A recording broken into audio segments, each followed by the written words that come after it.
Hello guys, welcome back to my channel. दोस्तों, आज हम इस वीडियो के अंदर हम बात करने वाले हैं एक ऐसे स्क्रीनर की बाक करेंगे। जैसा कि पिछला वीडियो मैंने बताया था कि हम अच्छी कंपनियां कैसे सर्च करें। आप में से कई सारे लोगों की क्वेरी आ रही थी कि हमें ऐसी ट्रिक बताइए कि अच्छी कंपनियां हम इन्वेस्ट करना चाहते हैं, मतलब अच्छी कंपनियां कैसे ढूंढें। क्योंकि पहला वीडियो था कि शेयर मार्केट से स्टार्टिंग कैसे करें, शेयर मार्केट से पैसा कैसे बनाएं, एक लॉन्ग टर्म में इन्वेस्टमेंट कैसे करें। तो आपकी क्वेरी का जवाब अब ये वीडियो है कि इसके अंदर हम बात करेंगे कि हम कैसे बेहतर कंपनियां सर्च करें जिसके जरिए हम उनके अंदर इन्वेस्ट करके एक लॉन्ग टर्म के अंदर हम वेल्थ क्रिएशन कर सकें। तो दोस्तों, ये वीडियो काफ़ी ज़्यादा इन्फॉर्मेटिव है। इस वीडियो को लाइक कर दीजिए, शेयर कर दीजिए और चैनल पर अगर नए हैं तो चैनल को सब्सक्राइब कर लीजिए।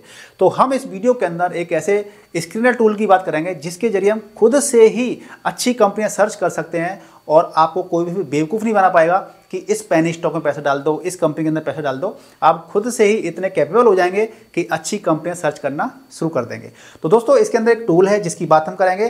कोई प्रमोशनल वीडियो नहीं है, कोई पेड वीडियो नहीं है। मैं इसका टूल का इस्तेमाल करूंगा एज अ फ्री। ये फ्री टूल है, फ्री इसका इस्तेमाल कर सकते हैं। तो चलिए उसको ओपन कर लेते हैं। आप देखेंगे स्क्रीन पर मैंने क्या कर लिया है, स्क्रीनर को मैंने ओपन कर लिया है और इसका यूआरएल क्या है, screener.in। इसको अगर आप ओपन कर सकते हैं और ये बिल्कुल फ्री है, ठीक है ना। आप इसको एडवांस लेवल पर चाहते हैं तो उसका अपग्रेड कराना पड़ेगा उसका, लेकिन हमें फ्री में काम चल जाएगा, हमें ज़्यादा पैसा खर्च करने की जरूरत नहीं है।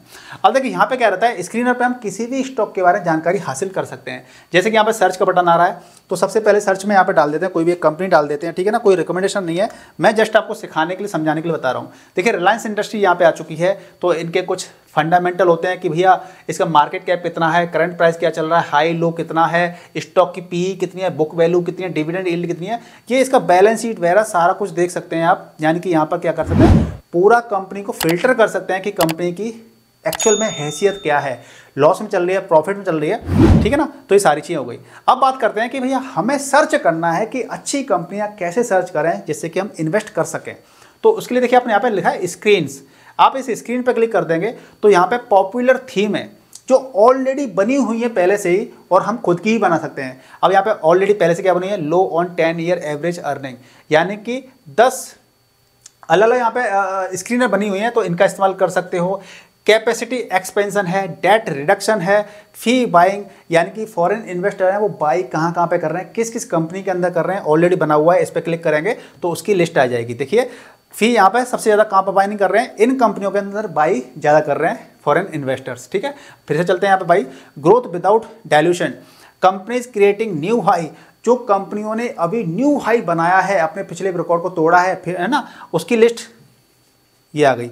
इन्होंने मोनोटाइप इंडिया है, ये कंपनियां क्या है, इन्होंने अपने पिछले हाई को तोड़ा है। तो ये स्क्रीनर ऑलरेडी बने हुए हैं।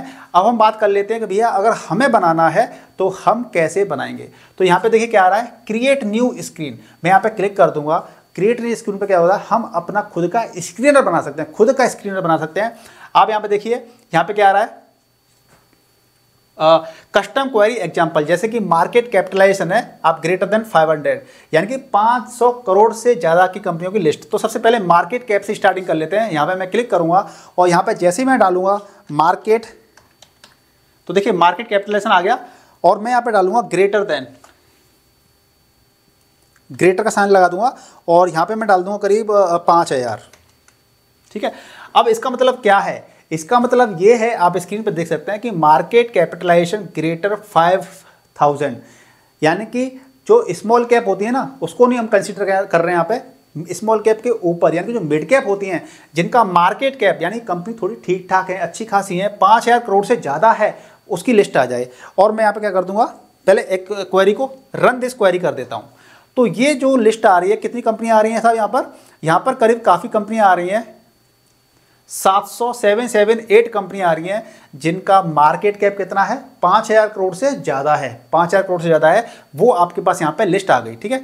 यानी कि 700। अब आप 778 कंपनियों में इन्वेस्ट करेंगे नहीं, तो हमें क्या करना है, उसको फिल्टर करते करते हमें इसको मिनिमम पे पहुंचना है हमें, ठीक है ना। तो और भी सारी चीज़ें इसके अंदर लगाएंगे। अब क्या करूँगा मैं, यहाँ पे हमारी क्वेरी ये थी। अब हम यहाँ पर आएंगे और यहाँ पे स्पेस लेकर के हम लोग एंड डाल देंगे। क्या लिख देंगे, एंड। तो मैंने एंड लिख दिया, यानी कि अब यहाँ पे क्या करेंगे, हम कंडीशन लगाते चले जाएंगे। अब कंडीशन हमारी अगली क्या कंडीशन है, हमारी कंडीशन है return on capital employed. Return on capital employed, return on capital employed, पहले पूरी कंडीशन लिख देता हूं मैं, तब बात करेंगे। और एंड, सॉरी अभी एंड नहीं लिख रहे हम लोग, इसको मिटा देते हैं 20। देखिए कैपिटल एम्प्लॉयड का मतलब होता है, रिटर्न ऑन कैपिटल एम्प्लॉयड का मतलब ये होता है कि आपकी जो कैपिटल है, जो कैपिटल आपने लगा रखी है कंपनी के अंदर, उसके मुकाबले आप कितना प्रॉफिट कमा पा रहे हैं। तो ये कैपिटल जो कि आपका 20% से ज़्यादा होना चाहिए। परसेंटेज है लेकिन परसेंट का मैं सिंबल नहीं लगा रहा हूँ, सो 20 लिख दीजिए आप, तो वो ले लेगा कि हाँ रिटर्न ऑन कैपिटल। यानी दो मैंने कंडीशन लगा दी है। मैं रन दिस क्वेरी कर देता हूँ तो आप देखेंगे कि अब मेरे 290 रिजल्ट आ रहे हैं, ठीक है ना। यानी और ज़्यादा फिल्टर मैंने कर लिया है। अब ये कंपनियां कौन कौन सी हैं जिनका मार्केट कैप 5,000 करोड़ से ज़्यादा का है और रिटर्न ऑन कैपिटल एम्प्लॉयड कितना है, 20% से ज़्यादा है, वो आपका ही आ गया। चलिए अब इसके अंदर हम और भी कंडीशन ऐड कर लेते हैं। यहाँ पे हम एंड लगाते हैं। अब हम लिखेंगे capital return on equity, return on equity लगाएंगे और इसको भी करेंगे हम 20% से ज़्यादा। जो रिटर्न ऑन इक्विटी होती है वो भी आपकी 20% से ज़्यादा होनी चाहिए। रन दिस क्वेरी कर देता हूँ मैं, तो आप देखेंगे 204 रिजल्ट आ गए, ठीक है। तो इस प्रकार से आपने क्या किया, फिल्टर करते चले जाएंगे। अब बाकी भी और भी इसके अंदर कंडीशंस हैं, उनको भी हम लगा देते हैं। इसको भी हम एंड कर देते हैं, ठीक है। अगली हमारी है प्रॉफिट ग्रोथ। प्रॉफिट ग्रोथ आ रही है यहाँ पर। प्रॉफिट ग्रोथ 3 ईयर 5 ईयर, तो हम दोनों को लगाते हैं। प्रॉफिट ग्रोथ 3 ईयर करते हैं तो 3 ईयर में कितना रहता है इसका, यानी कि 25%, ठीक है जी। और फिर से हम लगाते हैं प्रॉफिट ग्रोथ 5 ईयर, ठीक है। तो प्रॉफिट ग्रोथ 5 ईयर को भी हम लगा देते हैं 25% से ज़्यादा का, ठीक है जी।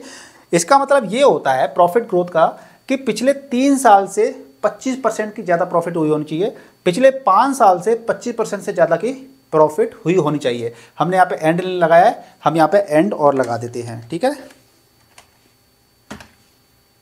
Sorry,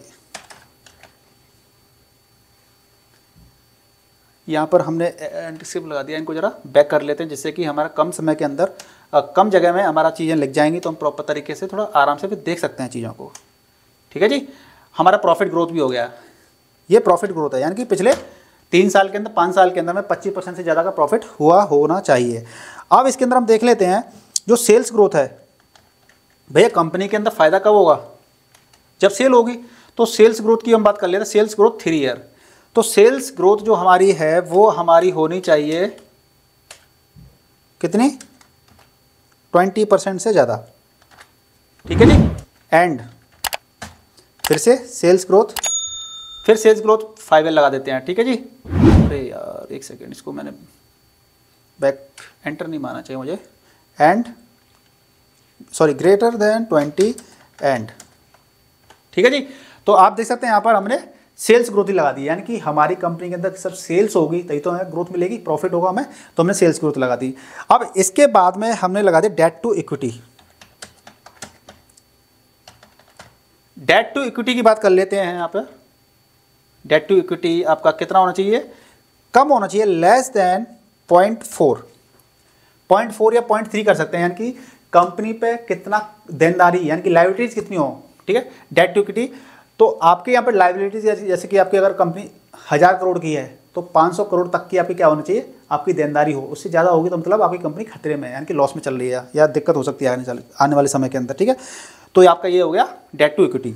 and price to earning ratio, price to earning ratio का मतलब ये होता है, इसको हम डाल देते हैं लेस देन 40।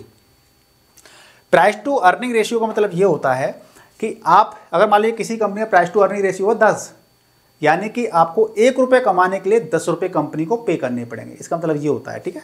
तो अब हम क्या करते हैं, ये कंडीशन में लगा दी है, इसको हम रन दिस क्वेरी कर देते हैं। तो आप देखेंगे हमारे पास सिर्फ 5 रिजल्ट आए हैं जो कि आपकी क्वेरी के अकॉर्डिंग आए हैं।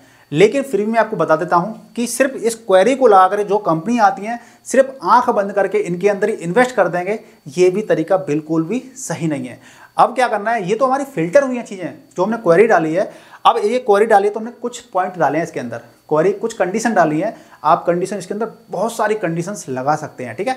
तो आप यहाँ पे देखेंगे जो भी कंपनी आ रही है, अब इनको क्या करना है, आपको पर्सनली एक एक स्टॉक को जाकर के चेक करना है। इस पर क्लिक करेंगे और यहाँ पे हमें देखना है, सारी चीज़ें देखनी है कि स्टॉक पी कितनी है, 34 पॉइंट है, बुक वैल्यू कितनी है, डिविडेंड कितनी है, फेस वैल्यू कितनी है, ROE कितना है, ROCE कितना है, ठीक है। इसके बाद आप नीचे देखेंगे इसका रिटर्न 1 साल का कितना है, 5 साल का कितना है, 10 साल का कितना है, मैक्स का कितना है। उसके बाद में आप देखेंगे इसके प्रोज क्या है, कॉन्स क्या है, पीयर कंपैरिजन करेंगे दूसरी कंपनी के साथ में, है ना, पीयर कंपैरिजन करेंगे। उसके बाद में क्वार्टरली रिजल्ट देखेंगे इसके कि क्वार्टरली रिजल्ट कैसे रहे। ऑपरेटिंग प्रॉफिट यहाँ पे माइनस में चल रहा था, उसके बाद देखेंगे आप कि यहाँ से प्रॉफिट बढ़ता हुआ चला जा रहा है। फिर यहाँ पे इस वाले क्वार्टर के अंदर थोड़ा नेगेटिव हुआ है और प्रॉफिट बिफोर टैक्स कितना है आप देख सकते हैं यहाँ पर, यानी कि ओवरऑल नेट प्रॉफिट कितना है यहाँ पर आप देख सकते हैं कि नेट प्रॉफिट कितना है, बढ़ता चला जा रहा है, ठीक है। इसके अलावा देखेंगे प्रॉफिट एंड लॉस देखेंगे कि हमारी सेल्स कितनी हो रही थी, एक्सपेंसेस कितने हो रहे हैं उसके अकॉर्डिंग, फिर ऑपरेटिंग प्रॉफिट हमारा कितना हो रहा है। आप देख सकते हैं यहाँ पे दो तो नेगेटिव रहे थे, 25 करोड़ 26 करोड़, और यहाँ पे देखेंगे 4,793 करोड़ 5,282 करोड़ आपको इतना प्रॉफिट हो रहा था यहाँ पे ऑपरेटिंग प्रॉफिट। उसके बाद में क्या है, आपको बैलेंस शीट ना, किसी कंपनी की बैलेंस शीट देखते हैं तो सारा कुछ बता देती है कि कंपनी की एक्चुअल स्थिति क्या है, कंपनी प्रॉफिट में जा रही है, कंपनी लॉस में जा रही है। मान लीजिए कंपनी प्रॉफिट में नहीं जा रही है तो क्या आप पैसा लगाएंगे, नहीं लगाएंगे ना। प्रॉफिट में जाती है तब पैसा लगाते हैं, नेगेटिव में जाती है तो नहीं लगाते हैं। तो इस प्रकार से आप क्या करेंगे, पहले लिस्ट निकाल लेंगे कंपनियों की जो मैंने बताया आपको। इसके अलावा जो हमारा स्क्रीनर था, आप यहाँ पे स्क्रीनर पे देखेंगे कि इसके अंदर जो हमने स्क्रीनर बनाया था, ठीक है, इसके अंदर बहुत सारी कंडीशंस होती हैं। उन कंडीशंस को क्या करना है, आपको यहाँ से detailed guide on creating screen, आप इस पर क्लिक कर देंगे तो यहाँ पे देखिए आपको कैसे स्क्रीनर बनाते हैं, कंडीशंस क्या क्या होती हैं, आप यहाँ पे सारा कुछ देख सकते हैं, सीख सकते हैं। और जब आप खुद सीख जाएंगे उसके बाद में आप क्या करेंगे, फिल्टर आउट करके जो स्टॉक आएंगे फिर उनको इंडिविजुअल एक एक कंपनी को देखिए कि उनकी बैलेंस शीट क्या कह रही है, फंडामेंटल क्या कह रहे हैं, तब उनमें से 4, 5, 10 स्टॉक फाइंड आउट कीजिए और फिर उसके अंदर इन्वेस्टिंग करना स्टार्ट कीजिए। मुझे लगता है कि ये वीडियो आप लोगों के लिए काफ़ी ज़्यादा इन्फॉर्मेटिव रहा होगा। अगर इन्फॉर्मेटिव रहा है तो मुझे कमेंट करके बता सकते हैं कि अच्छा रहा, और आपको कोई भी डाउट रहता है तो मुझे कमेंट करके पूछ भी सकते हैं। जल्दी से इस वीडियो को लाइक कर दीजिए, शेयर कर दीजिए, और चैनल पर नए तो चैनल को सब्सक्राइब कर लीजिए। मिलते हैं नेक्स्ट वीडियो में, तब तक गुड बाय, टेक केयर, जय हिंद, जय भारत। स्वस्थ रहिए, मस्त रहिए और इन्वेस्टिंग करते रहिए।